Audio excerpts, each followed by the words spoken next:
প্রবাসী আঞ্চলিক সম্প্রীতি ও ভ্রাতৃত্ববোধ জাগ্রত করার লক্ষ্যে বগুড়া কমিউনিটি ইন কোরিয়া পূর্ণাঙ্গ কমিটি আনুষ্ঠানিকভাবে আত্মপ্রকাশ করেছে।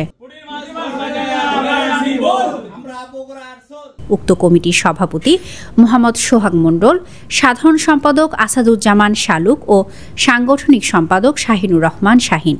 উক্ত অনুষ্ঠানে সোহাগ মণ্ডলের সভাপতিত্বে সঞ্চালনা করেন শাহিনুর রহমান শাহিন। অতিথি হিসেবে উপস্থিত ছিলেন আনসান শহরের বিশিষ্ট ব্যবসায়ী শাহ আলম মোল্লা।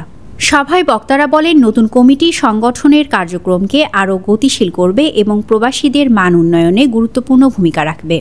আমরা চাই আমাদের যারা সিনিয়ররা আছেন আমাদের সব দুঃখের পাশে সবসময় যেন থাকে।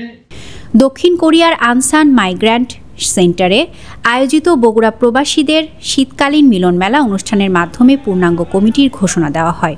অনুষ্ঠান শেষে বগুড়ার ঐতিহ্যবাহী আলুঘাটি খাবার পরিবেশন করা হয়।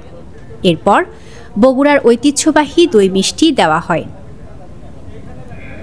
উৎসবমুখর পরিবেশে সবাই সবার জন্য দোয়া করেন। দৈনিক করতোয়া।